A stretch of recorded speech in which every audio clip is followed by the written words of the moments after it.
Du coup, nous, on continue avec Goji, mais franchement, moi, je le vois pas une seule. Là, il m'éclate. Quand tu dis ça, là, je suis grave d'accord avec Membre lui. du Gorosei 100%. pouvait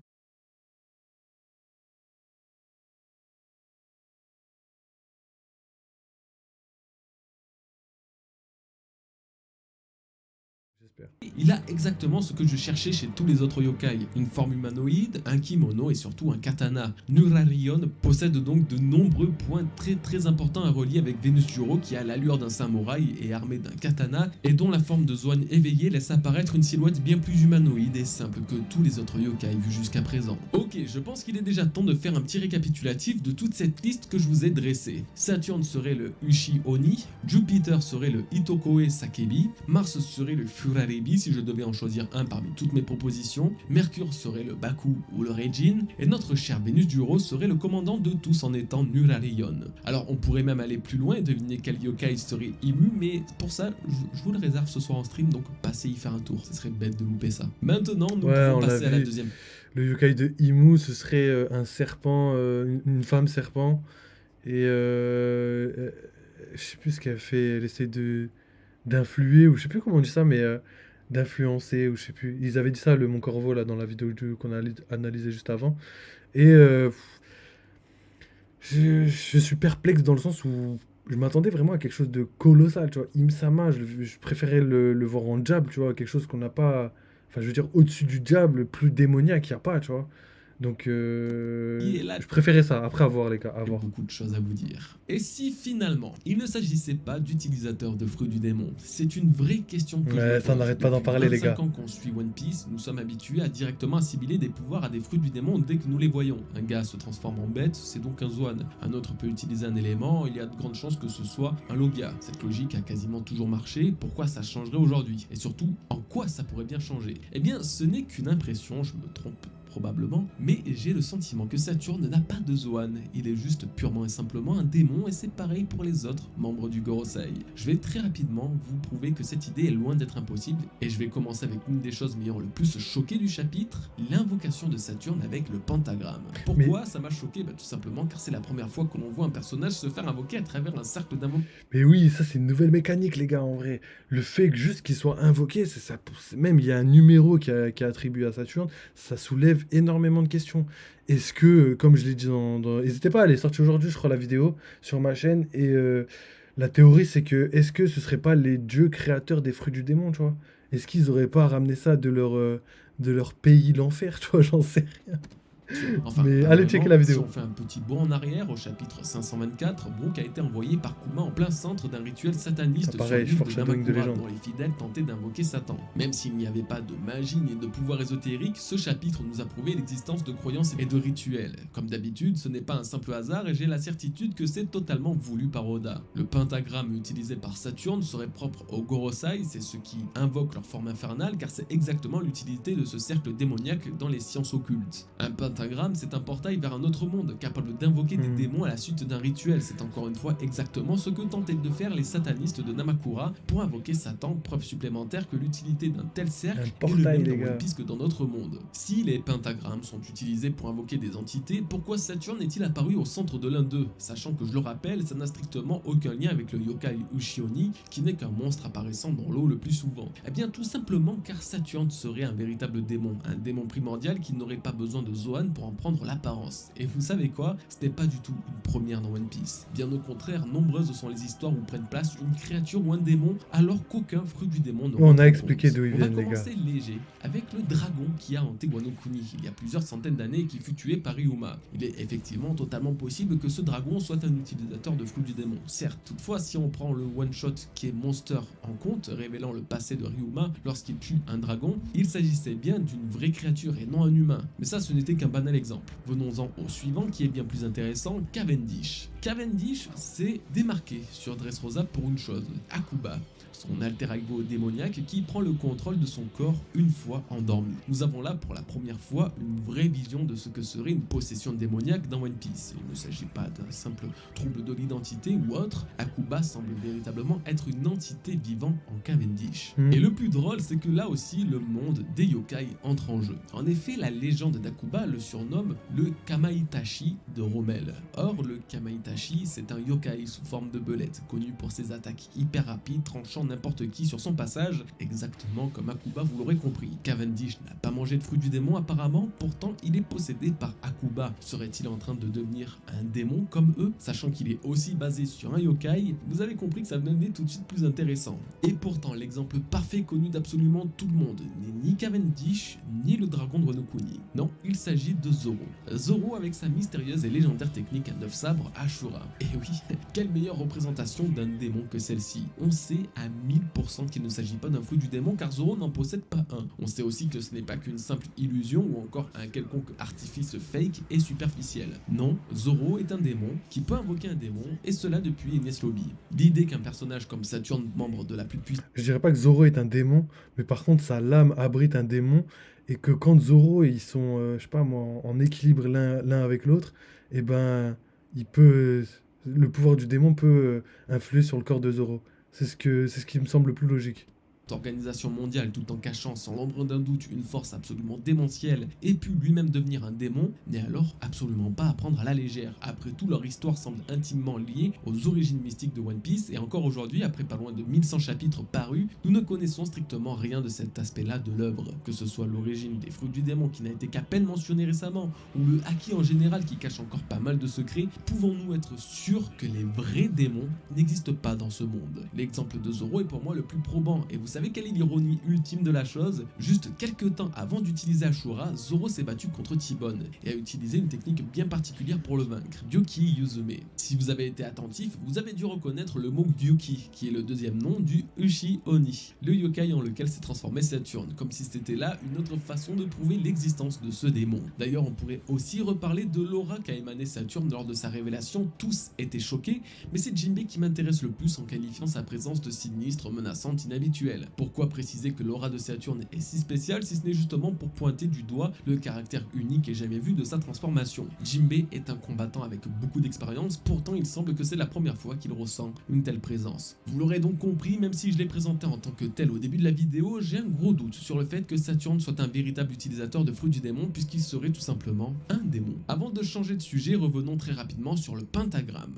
Invoqué par Saturne, vous avez dû sans doute remarquer le chiffre 5 retrouvable 5 fois à l'intérieur du cercle, n'est-ce pas? Eh bien, au début, je pensais qu'il s'agissait simplement d'une référence au Gorosei et les 5 doyens représentant ainsi les 5 démons d'Imu. Mais je me suis vite fait une autre réflexion. Il va sans doute y avoir un ordre de puissance au sein du Gorosei, oui. une forme de hiérarchie avec un plus puissant et un moins puissant. Le chiffre 5 au centre du pentagramme de Saturne serait alors sa place dans cette hiérarchie. Il s'agirait du moins puissant des membres du Gorosei, le 5e donc, ce qui expliquerait pourquoi c'est lui qu'ils ont envoyé sur Egghead. Le plus puissant, vous l'aurez peut-être compris si vous avez suivi la partie sur les yokai, mais ça serait Venus Joro, le samouraï qui incarne Ouais, moi je crois que c'est lui. Lion, Ou le gars jeune, je sais pas. des plus puissants des yokai. Voilà, cette grande partie est donc enfin terminée, j'espère qu'elle vous aura plu, mais attention, ce n'est pas la fin de la vidéo pour autant. Désolé, la dernière page du chapitre recèle encore un sujet que je voudrais aborder avec le plus grand On en a soin. parlé de ça. Pour faire simple, Saturne se retrouve face à Bonnie, Vegapunk, Atlas, Sanji et Franky. La situation est quelque peu tendue, mais elle le devient encore plus lorsque Bonnie se met à bondir sur Saturne pour le poignarder. Le chapitre se clôt là-dessus et au-delà de vouloir théoriser sur le futur événement, j'aimerais trouver l'explication qui a poussé Bonnie à se comporter ainsi. En relisant la scène, on comprend que sa réaction vient d'un souvenir. Elle se souvient de la discussion entre deux personnages, l'un semble être Vegapunk, l'autre n'est pas nommé. Je pense qu'on est tous d'accord pour dire qu'il s'agissait de Saturne, plus précisément Saturne donnant l'ordre à Vegapunk d'éradiquer totalement la personnalité de Kuma, chose que le scientifique semblait contester. Pour mieux comprendre, Bonnie cherchait depuis le début d'Egghead à venger son père de Vegapunk, qu'elle tenait responsable de sa transformation en pacifista. Mais son objectif a bien changé après qu'elle ait fouillé les souvenirs de Kuma. Comme elle l'a expliqué au chapitre 1090, elle a renoncé à tuer à Vegapunk, ce qui veut dire qu'elle a compris que Vegapunk n'était en réalité pas celui à l'origine des malheurs de Kuma. Et la réaction qu'elle a eue aujourd'hui face à Saturne nous laisse alors suggérer que c'est lui le responsable, raison pour laquelle elle voulait le tuer. Bon, alors je pense n'avoir rien appris à personne, maintenant une chose m'interpelle et me paraît bien plus compliquée. Pourquoi Saturne insistait tant pour effacer la personnalité de Kuma totalement? Pourquoi voulait-il tellement qu'aucune trace de lui ou son existence ne perdure? Eh bien je pense et j'espère avoir trouvé la réponse, ça va être très simple et rapide à comprendre. Kuma sait des choses sur God Valley car il était un esclave sur cette île, aujourd'hui disparu. En tant que possible dernier survivant esclave, il sait des choses sur les Tenryubito et possiblement le Gorosei que ces derniers souhaitent à tout prix effacer. Cette théorie, elle prend ses racines du chapitre 1074. C'est dans celui-ci que Bonnie visitait pour la première fois les tréfonds des souvenirs de son père Kuma et qu'elle découvrit l'horreur de son passé. Un passé d'esclave battu et où vivait des Tenryubito. Cette scène, je l'avais immédiatement assimilée à God Valley dans ma review de ce même chapitre. Ouais, La ça se peut. chronologie correspondait bien et par-dessus tout, Kuma semblait être exploité. Les autres esclaves expliquaient qu'il mourrait si Kuma s'enfuyait, nous faisant ainsi comprendre que celui qui était vraiment Moi, je le vois pas important, comme c'était lui esclave. et pas forcément les autres. Sans doute encore une fois Il avait à pas cause une de la dégaine race d'esclave. spéciale à laquelle il appartenait et qui avait intéressé Vegapunk. C'est là où la théorie prend un aspect encore plus intéressant. Si ce scénario finit par se valider que Kuma était bien un esclave de God Valley dans sa Mais jeunesse, pour moi, il était à Saturn God voulait Valley. lui effacer sa personnalité pour que sa mémoire et ses souvenirs de là-bas soient perdus à jamais. Tout simplement car Kuma aurait découvert un grand secret des Tenryubito. Je pense même que nous avons là un cas similaire à Doflamingo qui, en découvrant le secret du trésor de Marie-Joise et ne pouvant être tué par le gouvernement, obtiendra le titre de grand corsaire. Kuma aurait alors découvert l'existence et le secret d'un trésor gardé par les Tenryubito, que ce soit le trésor national de Marie-Joise ou même de God Valley. Peu importe, si le gouvernement ne pouvait pas le tuer, alors il devait au moins effacer sa mémoire, expliquant ainsi l'ordre que Saturne a donné à Vegapunk. Si je ne peux pas vous donner avec certitude l'identité du trésor de Marie-Joise, tant les théories peuvent être nombreuses, je me suis auto-convaincu que cette théorie sur God Valley était la bonne. Cette île commence doucement à revenir au centre du sujet avec par exemple l'apparition au chapitre 1086 de Sainte Figarland, ancien héros de cette île. Les dragons célestes eux aussi sont de plus en plus présents dans les derniers chapitres et God Valley semble avoir eu un rôle important pour eux et aussi pour les esclaves qu'ils gardaient. Kuma serait l'un d'eux et malgré l'intention de Saturne d'effacer la vérité, Bonnie, elle, la connaît parfaitement après avoir découvert les souvenirs de son père. Maintenant, il n'y a plus qu'à espérer que le prochain chapitre réponde à nos questions. Une chose est sûre, l'enfer, lui, ne fait que commencer dans One Piece. J'espère que cette review... Donc voilà pour la vidéo de Goji. Déjà, pour revenir au trésor de Marie-Joie, pour moi, c'est clairement l'arbre des fruits du démon. Eux, c'est des démons, fruits du démon. À chaque fois, les amiraux, ils arrivent à avoir des fruits légendaires. Donc pour moi, clairement, c'est eux qu'on contrôle et qui sont à la création des fruits du démon. Donc pour moi, c'est ça le truc de Marie-Joie. Ensuite, pour moi, Kuma, s'il a réussi à enlever toute sa mémoire pour la placer dans une bulle, c'est que peut-être il va pouvoir la réutiliser. Qu'est-ce qui empêcherait Kuma de revenir? Déjà, Kuma, on l'a même pas vu en mode normal, tu vois. Pour nous, c'était un ennemi quand il était allié et qu'il avait sa conscience. Ensuite, c'est devenu un ennemi parce qu'il était contrôlé par les Tenryubito. Là, ça m'étonnerait pas, là, dans cet arc, que Kuma revienne sur Egghead, qu'il reprenne sa sphère de mémoire et qu'il devienne le Kuma d'avant, tu vois. Ça m'étonnerait pas. Par contre, Kuma est blessé, donc ça va être compliqué. Donc franchement, excellente vidéo de Goji. Je suis trop content, tu vois. En plus, il a parlé de plein de théories qu'on a parlé nous aussi sur la chaîne.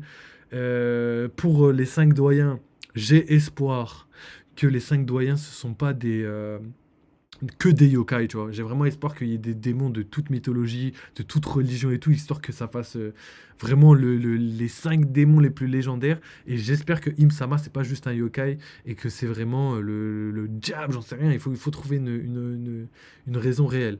Ensuite, les portails, là, je sais pas où ils mènent. C'est une grosse question là-dessus. J'espère on va avoir des réponses, mais là, il n'y a que des questions. Heureusement, la semaine prochaine, il n'y a pas de pause. Donc, le chapitre va sûrement sortir. Là, déjà, il y a déjà eu des spoils du prochain chapitre, là, du 1095. Donc, je ne sais pas ce qui va se passer. Mais faites attention parce que il y a des petites rumeurs et tout à prendre à la légère, évidemment.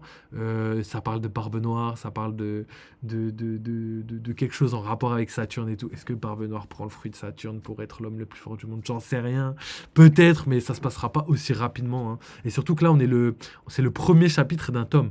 Ça veut dire que là, c'est pas le chapitre qui va être le plus légendaire. Souvent, les plus gros chapitres, c'est les derniers. Comme là, par exemple, le chapitre 1094, avec l'apparition de Saturne, le fait qu'on voie sa forme transformée, etc. C'est le dernier chapitre du tome, je sais plus, c'est 105, un truc comme ça. Et là, on repart sur un nouveau tome. Donc là, il va y avoir la construction du tome, on va avoir quelques informations. Et tout le long du tome, donc les 10 prochains chapitres, on va commencer à essayer de répondre à toutes les questions qu'on s'est posées dans le premier tome.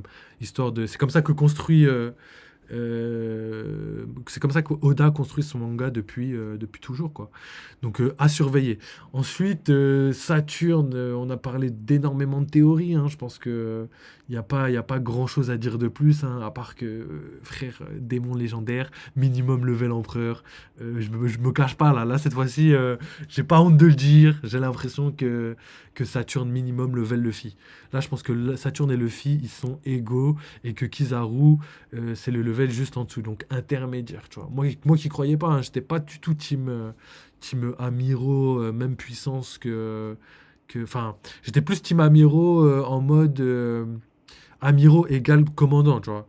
Et là, je viens de changer d'avis parce que le chapitre, j'ai l'impression, il nous montre que ça, tu vois. Luffy a réussi à battre Kizaru, mais il est tombé KO en même temps que lui. Je sais qu'après, il peut, comme avec Kaido, il peut réactiver son Gear 5, mais là, il était en mode.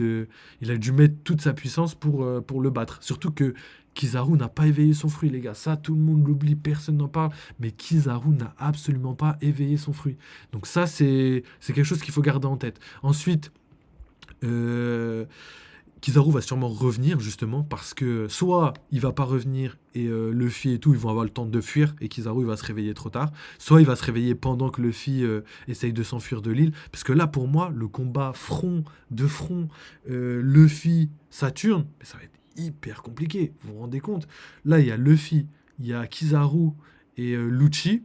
Et Lucci est avec Zoro, c'est-à-dire qu'on n'a pas Zoro. C'est-à-dire que là, il reste Sanji, il reste Jinbe, tout ça, tu vois, mais frère, je suis désolé, mais pour moi, ils n'ont pas le level. Il n'y a que Luffy qui peut faire quelque chose contre Saturne, et encore, Saturne, regardez ses pouvoirs, tu vois, il a des pouvoirs spéciaux. Je pense que là on le sous-estime peut-être un peu, tu vois, dans le sens où, frère, c'est un démon, il est capable de tuer des gens à distance, il s'est fait invoquer, donc tout ce qui a été mis en place, toute la construction autour de Saturne, elle a été faite de manière à ce que ce soit quelque chose qu'on n'ait jamais vu, tu vois. Le fait de tuer à distance et le fait de se faire invoquer, on n'a jamais vu ça. Et juste ça, ça veut dire que Saturne, il nous réserve énormément de choses comme puissance, comme technique, comme transformation, j'en sais rien, mais en tout cas, il y a énormément de choses. Sachant qu'il y en a 5 autres, enfin 4 autres qui arrivent plus Simsama, après qui arrivent dans le manga, hein, pas qui arrivent sur Egghead, mais il y a vraiment beaucoup de choses qui se mettent en place, et là j'ai vraiment peur pour la suite. En tout cas, moi par exemple, dans les derniers chapitres, j'arrêtais pas de vous dire que Luffy, aujourd'hui, en tant qu'empereur, j'ai l'impression qu'il peut rouler sur le monde tellement il est devenu fort, tu vois. Tellement il a une force. Là, il a plus qu'à s'entraîner au Haki des Rois, au revêtement des Haki des Rois. Il a plus qu'à perfectionner son éveil de fruits. Et ça y est, il roule sur le monde entier. Il peut rattraper limite le level de Roger. Et je me suis dit, mais wesh, dans la marine, personne ne va avouer que Akainu a le level empereur. Moi, je veux pas l'avouer. C'est pas du tout ma pensée. Mais j'y crois dans le sens où la marine, pour avoir une puissance, enfin, pour être crédible, juste pour être crédible dans le manga, il faudrait au moins un level empereur dans la marine. Pour moi, ce serait logique. Et pour moi, j'hésitais. Soit c'était Akainu, qui est actuellement le chef l'amiral en chef, soit c'est Kobe qui va dans le futur devenir level empereur, tu vois. Même si on a du mal à y croire, vous allez voir, à force de construction, comme Garp qui était pas loin du level de Roger. Quand je dis pas loin, il y avait quand même un fossé parce que Roger était trop fort, mais dans l'esprit des gens, il était pas loin, tu vois. Donc pour moi, Kobe et Luffy, ils vont s'allier. Pourquoi Kobe a été là depuis le début du chapitre? Parce qu'il va avoir un intérêt dans les derniers chapitres. Donc les deux, ils sont voués à devenir très puissants et à combattre le Gorosei, donc l'ennemi final. Et il y a Barbe Noire qu'il faut pas oublier. Donc imaginez, on a Barbe Noire, on a Imsama, plus les 5 Gorosei. Et du côté de Luffy, on a Luffy Zoro, peut-être Sanji, qui sera sûrement level pas loin d'Empereur à la fin du manga. Et on a Dragon, on a Sabo, on a Shanks, on a aussi tout ce qui est Bang Bateman, Yasop, tout ça qui formeront le gros de l'Alliance. Plus les 3 armes antiques, faut pas oublier ça. Et de l'autre côté, du côté gouvernement, on aura Mother Flame, donc avec tout ce que je vous ai dit, les chevaliers divins, on aura tout ça. Donc là, les armées commencent à prendre place. Donc là, franchement, il y a énormément de questions que je me pose, il y a énormément de choses qui commencent à se mettre en place, et je n'ai aucune réponse à vous donner. En vrai, là, Oda, toujours masterclass sur masterclass, il fait que nous donner des réponses à des trucs pas superflu, parce que c'est là l'apparition de Saturne, c'est légendaire, mais à chaque fois, il nous fait soulever toujours plus de questions qu'il répond aux réponses, quoi. Là, sincèrement. Donc là, j'ai hâte de voir la suite. Oubliez pas, hein, théorie de Barbe Noire. Pour moi, Barbe Noire va manger un dernier fruit du démon type Zoan pour pallier à sa faiblesse par rapport à son fruit Logia. Il aura 3 éveils de fruits, donc légendaire. Lui, vraiment antagoniste principal du manga. On a Imsama, sûrement fruit du démon, type démon, tu vois. Mais même pas de fruit du démon, démon réel, tu vois, créatrice des fruits du démon, celle qui gère l'arbre des fruits du démon à Marie-Joie. Il y a énormément de théories qui se profilent sur elle. Et après, tout ce qui est histoire du monde, j'avais dit quoi? Il y a Armantique, pour moi, la dernière Armantique, elle est sur Elbaf. J'y crois très, très sincèrement. Je vous ai déjà fait des vidéos, et les gars, si j'y pense, je vous les mettrai juste là-haut, là. Je vous mettrai, il y a 3 vidéos qui arrivent là, légendaires, sur la théorie, sur Barbe Noire, la fin, Mjolnir. Il y a les 3 armes antiques, la fin du manga, Luffy dans l'espace, tout ça, tout ça. Donc, n'hésitez pas à aller checker, on va faire ça. Et nous, de toute façon, aujourd'hui, on va se quitter là-dessus. Je reviens dans un quart d'heure sur Elden Ring, donc rien à voir avec One Piece. Donc merci à tous ceux qui ont suivi la vidéo. Les gars qui nous regardent sur YouTube, vous êtes les meilleurs, hein. J'arrête pas de voir vos commentaires et tout, ça fait trop plaisir. On n'arrête pas d'avancer. Bientôt on atteint nos nouveaux objectifs. La team Twitch aussi, vous m'éclatez, hein. Merci de continuer de donner de la force à la chaîne. Merci de suivre, de promouvoir la chaîne. Ça fait grave plaisir, hein. Ça nous aide dans le référencement, etc. Et de toute façon, je vous ai prévu énormément de choses, hein. Il y a sûrement Sabrito pour les gars qui connaissent la chaîne. Il y a Sabrito qui va nous rejoindre très bientôt. On va essayer de faire plus de live, on va essayer de prévoir beaucoup de choses. Donc vous inquiétez pas, merci encore les frères pour tout. Et nous, on se quitte là. Et on se rejoint sur Elden Ring très bientôt. Donc prenez soin de vous, vive One Piece, vive Elden Ring, vive les jeux vidéo. À très vite, à très vite. Allez, ciao les mecs. Merci encore.